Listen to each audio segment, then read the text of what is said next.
Damon Smith, welcome to Australian Musician. Thank you so much for having me. It's great to be here. Damon, on the 17th of June, you got a new album out called Skeletons, a New Orleans style jazz and blues album featuring piano. Your last album featured no piano. Why did you go down this road stylistically? Well, the music that I've created for the last over a decade, 2011, I had an album out. It was more what we called alt country then, and now it's a bit Americana. But yeah, so I always had piano on my records, but it was just in the background, much like just not a feature. And so I think because I've been doing a lot of sort of stage shows and things that feature my piano playing other than my own music, it just took me to a place that the audiences were reacting to the way that I play piano, which was lovely. And I thought I have to do something along this line because I love Dr. John and I love all that stuff. So most people know me as a piano player, yet I played guitar most of my musical life. So it's interesting to me anyway, that this is a piano record, you know? Yeah. I assume you've been to New Orleans? I have, yeah. Yeah. What is it about that city's culture that you love? I think it's the amalgamation of different cultures. We see that in different places in the world where there's been a mix of different things like cultures and what it brings, music, food, the two main ones of New Orleans that you'd think of. But that is what I love about it. I love Melbourne for that as well. You know, it's New Orleans just has a particular magic about it. And it's not the Mardi Gras, and it's not all that for me. It's just the architecture, the music, it's alive always. Yeah. So what are some of the New Orleans style albums that you love and maybe even used as benchmarks for this one? Yeah, I mean, Tipitina's and, you know, Professor Longhair, a lot of the piano players from around that time and before. Dr. John, as I mentioned before, most certainly. Even my music's never really been completely on a commercial level. I guess what I'm trying to say is it's more like Dr. John than say Harry Connick Jr. But there is elements of Harry Connick on this record because of the horns and the big band. Having listened to one of his records when I was a kid, I really like that. Fats Domino, not that there's anything that sounds like that, but I love the man and his music and his charisma. And so, yeah, those players, I guess. Yeah. So was this recorded during the pandemic, or did you manage to avoid that? The pandemic was interesting for me. It is for everyone. I was extremely busy, did a lot of work. This was just a side note. I mean, I wasn't going to release the record for a little while, but I thought, well, bugger it. Last year I went into Miles Mumford's studio there, Rolling Stock, with my core band members, Trent McKenzie on bass, upright bass, and Adam Coate on drums. And that's when we did it. I think it was July last year. So it's been a pretty fast turnaround for this record. And then I do the rest in my studio. So I mix and do the rest of it. I usually do everything, but I thought Miles was the guy for the engineering. Yeah.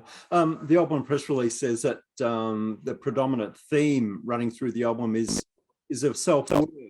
I wonder if you could elaborate on that.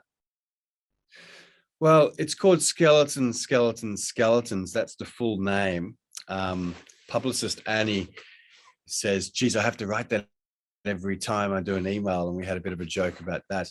The whole point of it is sort of letting your skeletons out of your closet, have a dance with them, sit down and have a chat with them, shake hands with your demons.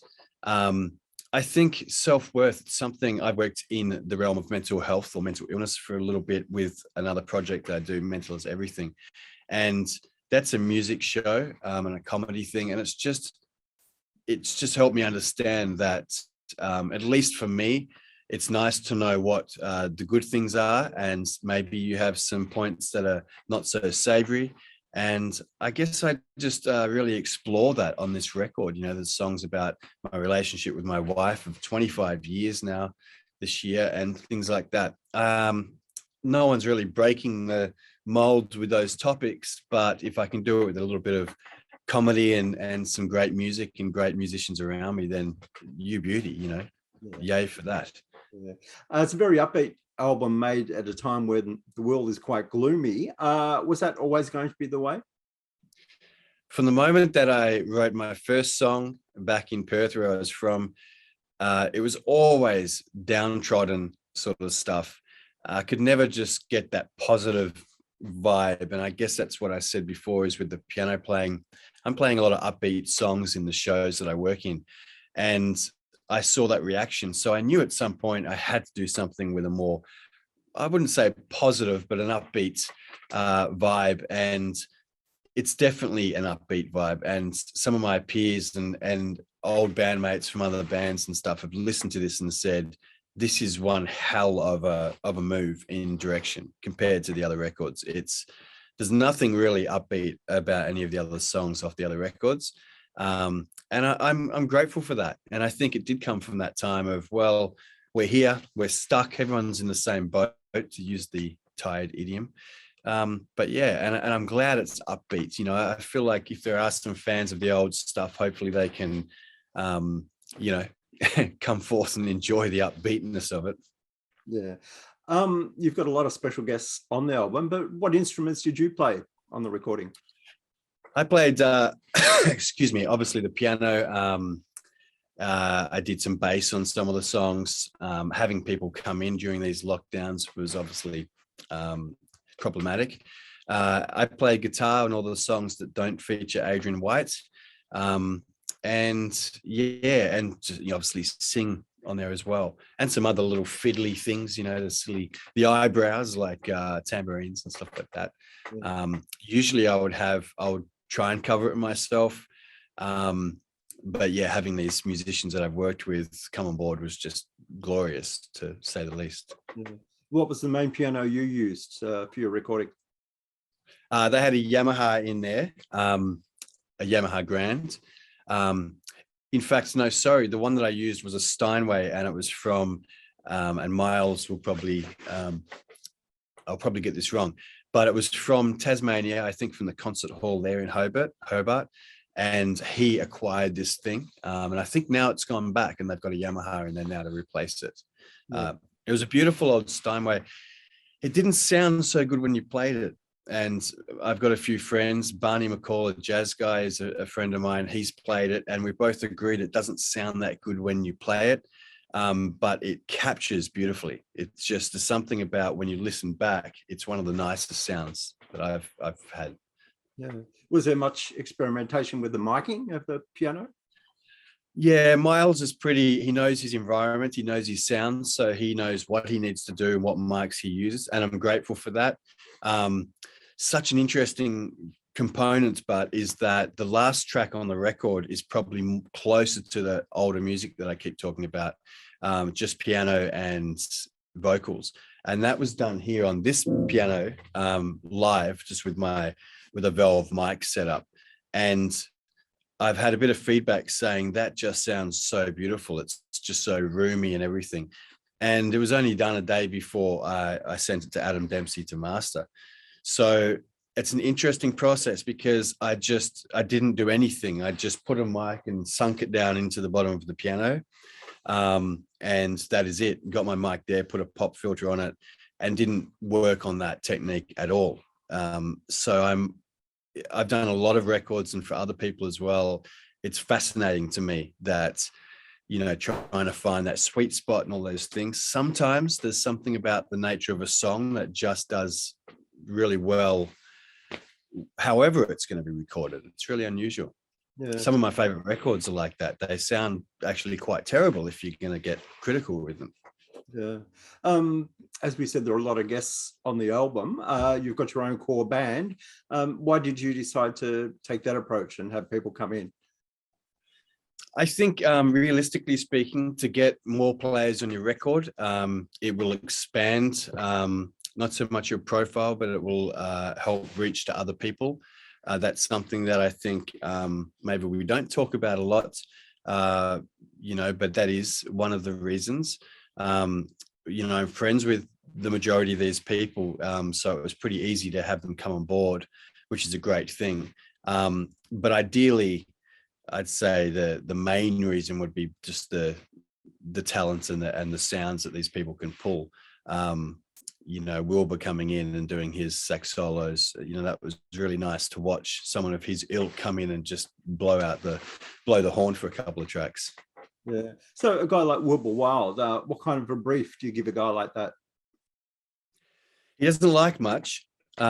He loves to talk. You have some great conversations. You will learn so much from that man, and you'll move away from that conversation with a lot of humor and jokes that you can use going forward. He's extremely charismatic. When you go in to actually record with him, he doesn't need much. He sits there and gets into this place, and he becomes quite it's all autonomous at that point for him, and he just says roll it, and 6 or 7 times, and we found a good take. And he didn't even care if he liked it or not. He's really good that way. He said whatever one you like used, and yeah, it was good. Yeah. Ezra Lee, another piano player that you brought Yep. in. You've recorded with Ezra before. How far back do you guys go? We go back probably, excuse me, I've got a cold at the moment, 5 or 6 years, maybe more, where I knew him of a piano player that played a similar style that I play in one of the groups I'm in, which is the Jewellery Lewis style music. So I heard his name a lot. People would come up after our shows, and they'd say, do you know Ezra Lee? He plays the same style. And so eventually we got together, and we get along so well. He's a really great guy, one of the coolest guys you'll ever meet. He's just got this vibe about him. And so yeah, he would come in here and we played a few songs, and it's really interesting. We did an entire record in December last year, again at Miles's place, and it's on 2 pianos. When they were changing over that piano I was talking about before, they had 2 in the studio, and I'm going to be starting to mix that soon. That's going to come out at the end of the year, and that record sounds amazing because 2 piano players. We didn't need to have bass because it would have been just ridiculous because you've got 2 bass lines. But the fact that him and I played that stride style, I can hear him doing something there. So I'm like, I opt for something that works with it, but is not that. And he does the same thing. And I think piano players are really going to get a kick out of it. It's really cool. I can't wait to release that. Barney McCall is another great Australian musician. What was his role in the album? So Barney has played in here with me and put things down. What he put down on one of the songs didn't make it in the end, which is just ludicrous to think that Barney McCall, but that was more just because I dropped the song that he was on with me. So it was a Clavinova sort of a part. I dropped 4 songs, so some brass parts, all sorts of things got dropped. But he does feature on the film clip for the 3rd song, I think it is, 2nd song, you know what I mean? And he's the voiceover in an 8-bit sort of a sound for this video game film clip that I have coming out soon. But yeah, Barney and I have become really good mates through that COVID period. He lives close to me. He's been an incredible, I guess, mentor. I don't know if you'd like that word, but he's well and truly just a cut above anyone. He's as a person, not just as a musician, he's just an incredible person. So to have him and the rest of them on board, I mean, again, it's just been amazing. Yeah, no shortage of bass players either on the album. I see you've got Ben Wicks on there. Have you ever done his blues roulette thing? I've done it twice before, and I've got a 3rd one coming up in July 15th or something. Yeah, and Ben and I catch up for coffee often. In fact, I meant to give him a call this week, so I should do that before I go to Perth next week. But Ben's a good guy. I love how ambitious he is. He just gets things done, and yeah, really, really nice to see. Yeah. You have an album launch on Wednesday, June 29 at the Jazz Lab. Yeah. Who's going to be in the band for that? So it'll be the Sugarfoot Ramblers, which were the Horns of Leroy, which will be 3 of those guys that feature on the record. Wilbur is going to be there, Wobble Wild. Trent and Adam, the core band we spoke about. Ezra will probably pop in. And then I'm going to have the guys from Sun Rising who are playing, they'll be playing as well, which two of them are Adam and Trent, but my mate Dave and Adrian will play guitar. And yeah, that'll be about it. And Sabrina McKenzie is going to be singing, who's Trent's wife, and she sings on most of the things I have done in the last 6 or 7 years. Yeah. So the album's out on June 17th. What else is on for the rest of 2022? Well, a lot of playing. I have a lot of gigs at great places like Mona, which was a bucket list thing for me. I love Mona in Hobart. We're doing the Festival of Voices over there. The Mental is Everything show that I do became a film during COVID, and it's done really well. It's won some awards around the world, and it's featuring in New York at a film festival in September. So there's an opportunity for me to go there if I can do it. But the greatest thing about that is that we're continuing to spread awareness about removing stigma when it comes to, living with mental disorders like I do, and stuff like that. And it's going to be on SBS in October, which is fantastic, which means I've got a 3-year thing with them, and it's going to be on demand. And yeah, I'm absolutely tickled pink that that's something that I can do. I can come out here and, like I do in the middle of the night, and write a song about cars and girls or whatever it is. But to write music and to present the idea of something pertaining to mental health, something I think is extremely important, and I think a lot of people agree, to have that take off and be popular is a beautiful thing. So that's what the year brings with that, yeah. And I'm writing a book, which is hopefully going to be finished next year, which will be the third component of Mental is Everything. Yeah. Well, Damon, it's been great to chat. Skeletons. I got the title right this time. Is out June 17. That's a great album, a good fun, upbeat vibe album. And we'll catch you another time.